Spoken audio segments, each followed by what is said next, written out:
R9 TV special news నేను నీరజ.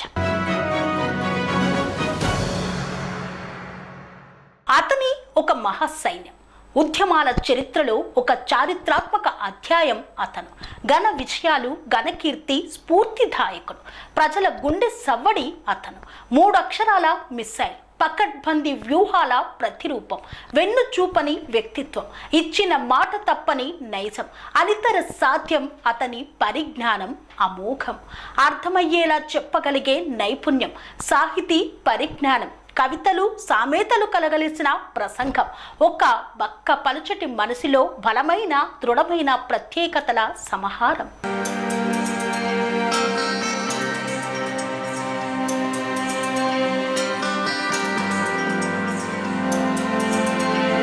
సంకల్పంతో ఉద్యమ సారథ్యం, అనుకున్నది సాధించిన అసాధారణ దృఢత్వం, ప్రత్యేక రాష్ట్ర సాధనలో ఆయన పాత్ర చిరస్మరణీయం. ముఖ్యమంత్రిగా అతని ముద్ర అసామాన్యం. అద్భుత పరిపాలనలో పారదర్శకత్వం, అభివృద్ధిలో మార్పులు విమర్శనాత్మకం. తానే చరిత్రగా మారే వ్యక్తి, ప్రజల ఆశయాలు ఆకాంక్షలు తీర్చే ఒక వ్యక్తి పుట్టినరోజు, చరిత్ర మరవని రోజు ఫిబ్రవరి 17. జనం మధ్య, జనం కోసం, జనమే మనం, మనమే జనం అనే నమ్మే కల్వకుంట్ల చంద్రశేఖరరావు జన్మదినం నేడు.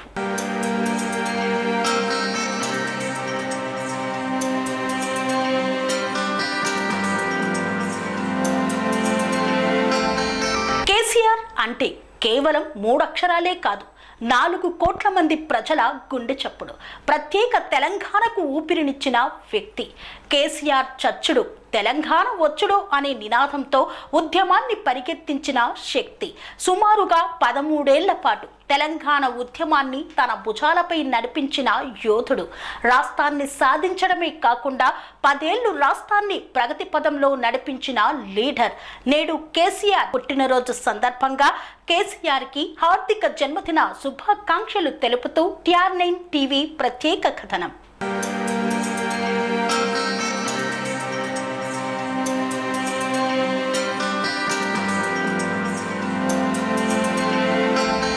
తెలంగాణలోని సబ్బండ వర్గాల ఆత్మ గౌరవమే తన ఆత్మగౌరవంగా నిలిపిన మార్గదర్శి. కాటగలిసిన తెలంగాణను 14 ఏళ్ల సుదీర్ఘ కాలం ఉద్యమించి రాష్ట్రంగా ఆవిర్భవించేలా అవిరాల కృషి చేసిన పోరాట యోధుడిగా నిలిచి సాధించిన తెలంగాణను అగ్రగామి రాష్ట్రంగా తీర్చిదిద్దిన దార్శనిక పాలకుడిగా చరిత్ర సృష్టించిన మహానేతగా నిలిచారు కేసీఆర్.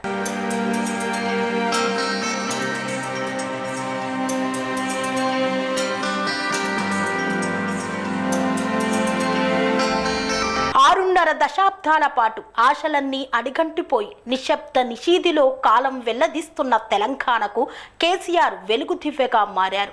2001 ఏప్రిల్ 27వ తేదీన తెలంగాణ రాష్ట్ర సాధనే ధ్యేయంగా ఒక రాజకీయ పార్టీని స్థాపించి జాతిపిత మహాత్మా గాంధీని అనుసరించిన అహింసా సిద్ధాంతంతో బయలుదేరారు.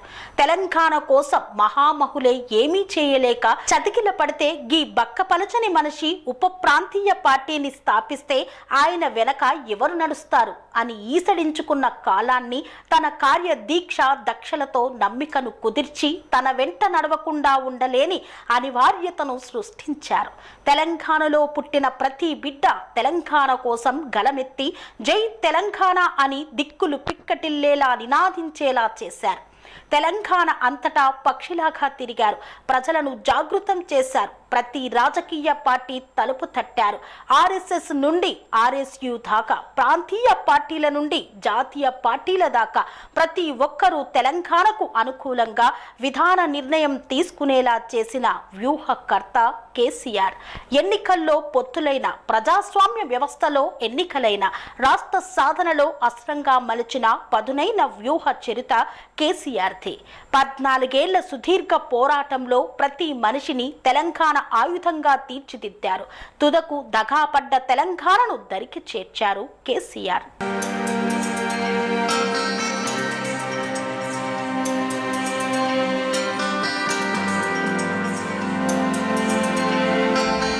తెలంగాణ రాష్ట్ర సాధన అనంతరం 10 ఏళ్ల కేసీఆర్ నాయకత్వంలో బీఆర్ఎస్ ప్రభుత్వం వినూత్నంగా ప్రవేశపెట్టి విజయవంతంగా అమలు చేసిన సంక్షేమ పథకాలను దేశమే అనుసరించాల్సిన అనివార్యతలు ఏర్పడ్డాయి.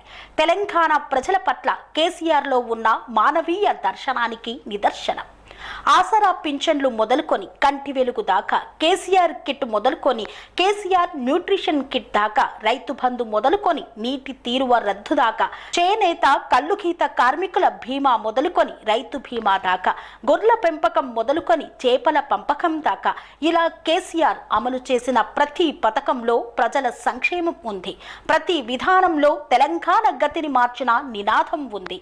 కేసీఆర్ ముఖ్యమంత్రిగా ప్రజలను కలవలేదనేది రాజకీయంగా చేసే విమర్శే తప్ప వాస్తవం కాదని, ఆయన 10 ఏళ్ల పాలనే నిదర్శనమని తన ప్రత్యర్థి పార్టీల నేతలు సైతం పేర్కొన్న సందర్భాలు అనేకమున్నాయి. పారిశుద్ధ కార్మికులతో, అంగన్వాడీ ఆశా వర్కర్లతో సహపంక్తి భోజనాలు చేసిన, సఫాయి అన్నా నీకు సలాం అన్న మానవీయతను చాటిన సందర్భాలు ఆయా వర్గాలు గుర్తు చేసుకుంటాయి. అదే కేసీఆర్ వ్యక్తిత్వం.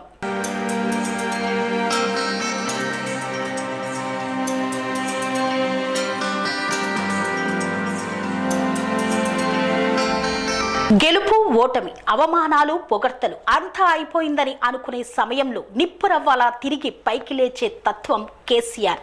ఈ 3 అక్షరాలను తెలంగాణ ప్రజలు అంత సులభంగా మర్చిపోలేరు.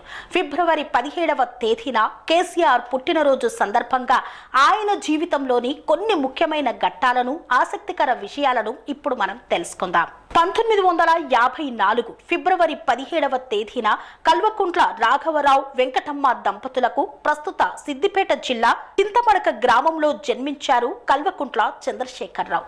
నిజానికి కేసీఆర్ పూర్వీకులది సిరిసిల్ల జిల్లా నర్మల అయితే అక్కడ మానేరు నదిపై నిర్మించిన జలాశయం కారణంగా భూమిని కోల్పోయిన కేసీఆర్ కుటుంబం పరిహారం తీసుకొని చింతమడకలో స్థిరపడ్డారు. కేసీఆర్ ప్రాథమిక విద్యాభ్యాసం అంతా దుబ్బాకలో జరిగింది. దుబ్బాకలో గురువుల దగ్గర నుండి విద్యను అభ్యసించారు కేసీఆర్.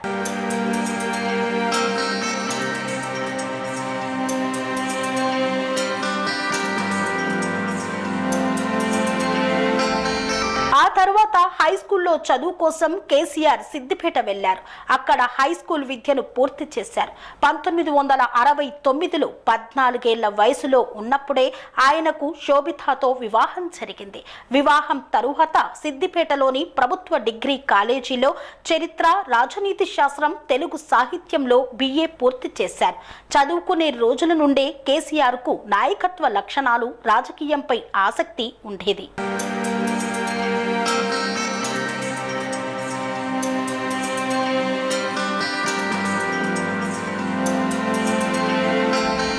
ఇంటర్ చదువుతున్న సమయంలోనే సంజయ్ గాంధీ స్థాపించిన యూత్ కాంగ్రెస్లో చేరాడు కేసీఆర్. డిగ్రీలో కేసీఆర్ విద్యార్థి నాయకుడిగా ఉండేవాడు. విద్యార్థి సంఘం అధ్యక్షుడిగా తొలిసారి పోటీ చేసిన కేసీఆర్ ఓటమి పాలయ్యాడు. అయితే ఆ ఓటమి రాజకీయాల్లోకి రావాలన్న కేసీఆర్ ఆశను ఏమాత్రం తగ్గించలేదు. రెట్టించిన ఉత్సాహంతో దూసుకు వెళ్లారు. ఈ క్రమంలోనే మదన్ మోహన్తో కేసీఆర్కు పరిచయం ఏర్పడింది.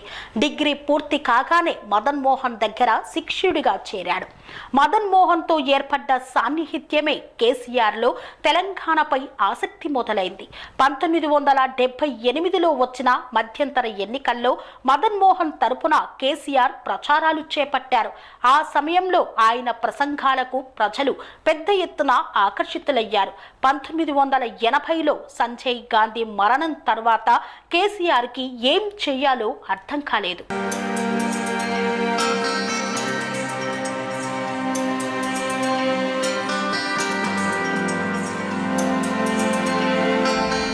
సుమారు 13 ఏళ్ల పాటు కాంగ్రెస్లో ఉన్న కేసీఆర్ 1983లో ఎన్టీఆర్ టీడీపీని ఏర్పాటు చేయగా ఆ పార్టీలో చేరారు.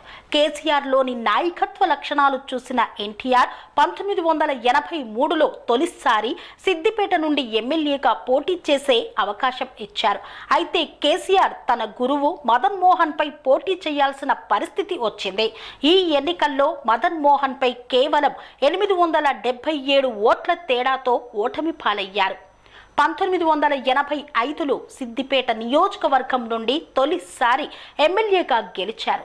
కాంగ్రెస్ అభ్యర్థి టి మహేందర్ రెడ్డిపై విజయం సాధించారు.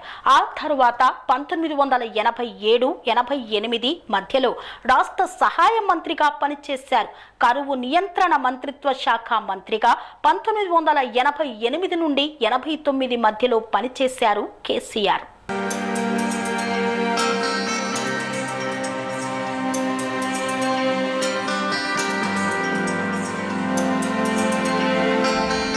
పంతొమ్మిది 1989 నుండి 1993 వరకు టీడీపీ మెదక్ జిల్లా పార్టీ అధ్యక్షుడిగా కొనసాగారు. 1989లో సిద్దిపేట నియోజకవర్గం నుండి గెలుపొందారు. 1992లో పబ్లిక్ అండర్టేకింగ్ కమిటీకి చైర్మన్గా ఏడాది పాటు వ్యవహరించారు. 1993లో ఏడాది పాటు టీడీపీ రాష్ట్ర కార్యదర్శిగా పనిచేశారు. 1995 నుండి 96 వరకు పబ్లిక్ అండర్టేకింగ్ కమిటీ సభ్యుడిగా సేవలను అందించారు. 1997 నుండి 2000 వరకు రవాణా శాఖ మంత్రిగా పనిచేశారు కేసీఆర్.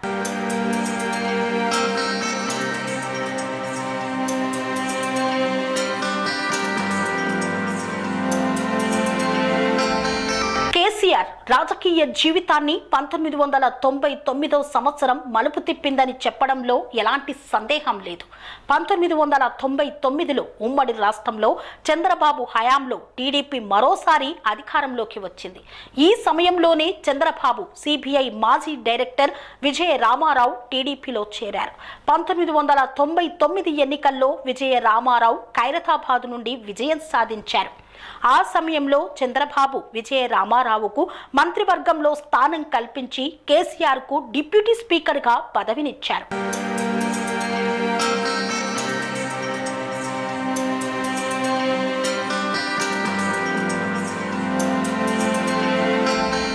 ఈ కారణంగానే కేసీఆర్ టీడీపీకి రాజీనామా చేశారని చెబుతుంటారు.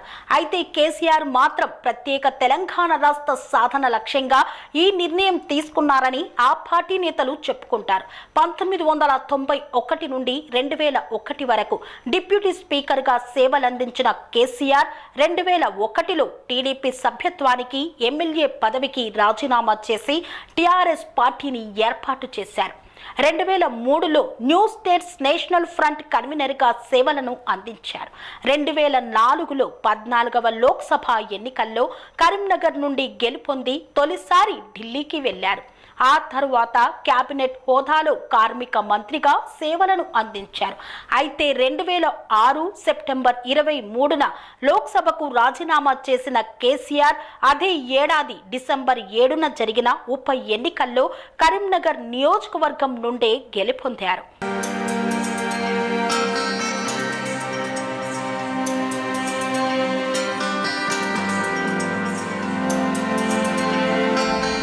రెండు 2004 అసెంబ్లీ ఎన్నికల్లో కాంగ్రెస్ సిపిఐ సిపిఎంతో కలిసి టీఆర్ఎస్ పోటీ చేసింది. ఈ ఎన్నికల్లో టీడీపీ ఓటమి పాలైంది. ఈ సమయంలో ఎంపీగా గెలిచిన కేసీఆర్ నరేంద్రులు ఇద్దరు యూపీఏ ప్రభుత్వంలో కేంద్ర మంత్రులుగా పనిచేశారు.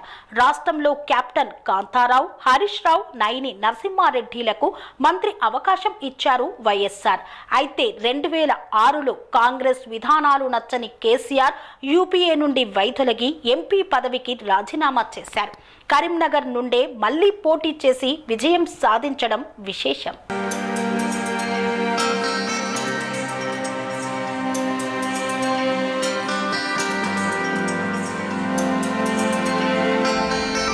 2009లో కేసీఆర్ టీడీపీతో చేతులు కలిపారు. తెలంగాణ సాధనే తమ ఏకైక లక్ష్యమని, ఇందుకోసం ఎవరితో అయినా పొత్తుకు సిద్ధమని ఆ సమయంలో కేసీఆర్ తేల్చి చెప్పారు. అయితే ఆ ఎన్నికల్లో కాంగ్రెస్ మరోసారి గెలిచింది. టీడీపీ కూటమి పరాజయం మూటకట్టుకుంది. ఇక ఆ తరువాత 2009 సెప్టెంబర్ 2వ తేదీన అప్పటి ముఖ్యమంత్రి వైఎస్ రాజశేఖర్ రెడ్డి హెలికాప్టర్ ప్రమాదంలో మృతి చెందారు. ఆ తరువాత కేసీఆర్ తెలంగాణ ఉద్యమాన్ని మరోసారి ఉధృతం చేశారు.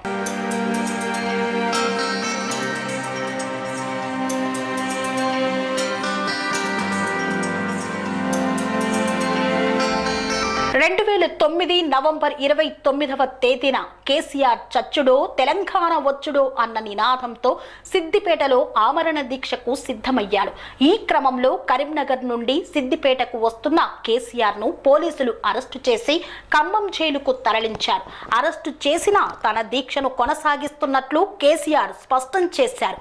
కేసీఆర్ ఆరోగ్యం క్షీణించడం, ఉస్మానియా విద్యార్థులు సైతం తెలంగాణ ఉద్యమాన్ని ఉధృతం చేయడం, సకల జనుల సమ్మె విజయవంతంగా సాగడంతో 2009 డిసెంబర్ 9వ తేదీన అప్పటి కేంద్ర హోం మంత్రి చిదంబరం తెలంగాణ ఏర్పాటు ప్రక్రియను ప్రారంభిస్తున్నట్లు ప్రకటించారు.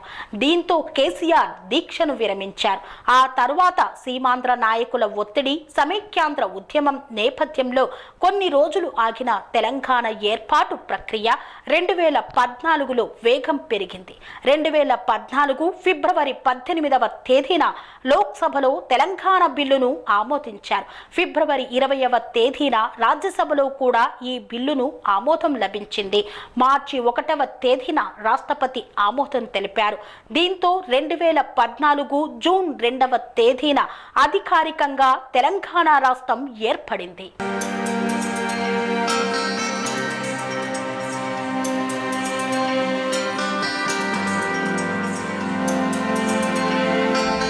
కొట్లాడి సాధించిన తెలంగాణకు తొలి ముఖ్యమంత్రిగా నియమితులై చరిత్రలో చెరగని ముద్ర వేశారు కేసీఆర్.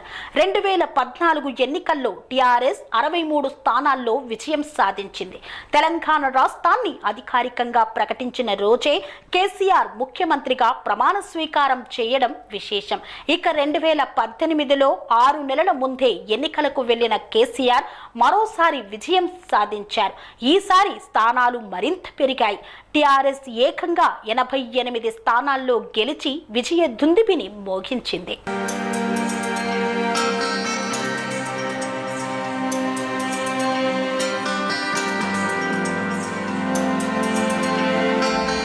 కేసీఆర్ 9.5 పాలనలో మిషన్ భగీరథ, రైతు బంధు, కళ్యాణ లక్ష్మి, షాదీ ముబారక్, హరితాహారం, టీఎస్ ఐసాప్, ఆసరా పథకం, రైతు బీమా వంటి అనేక సంస్కరణలు తీసుకువచ్చారు. ఇక ముచ్చటగా మూడోసారి కేసీఆర్ ముఖ్యమంత్రి కాలేకపోయారు. పార్టీ పేరును బీఆర్ఎస్ గా మార్చి దేశ రాజకీయాల్లోకి ఎంట్రీ ఇద్దామనుకున్న కేసీఆర్ ఆశ ఫలించలేదు. 2023 డిసెంబర్లో జరిగిన తెలంగాణ అసెంబ్లీ ఎన్నికల్లో కేసీఆర్ కేవలం 39 సీట్లకే పరిమితమైంది. కాంగ్రెస్ 64 స్థానాల్లో గెలిచి విజయం సాధించింది.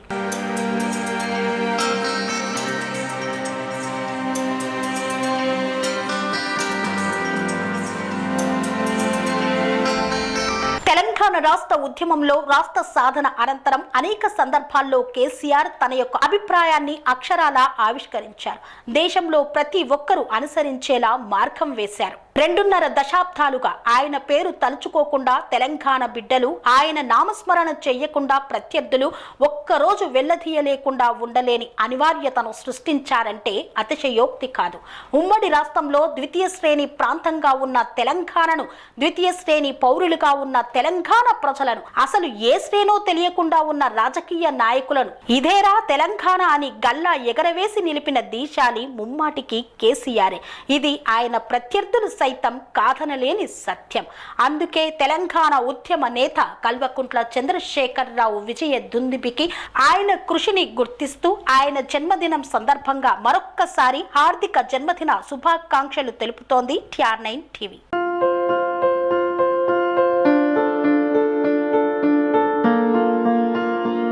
సంస్కృతి, సంప్రదాయం, ప్రేమ, ఆప్యాయత, రాజసం ఉట్టిపడే వేడుకలకు అనువైన ప్రదేశం MLN కన్వెన్షన్ హాల్.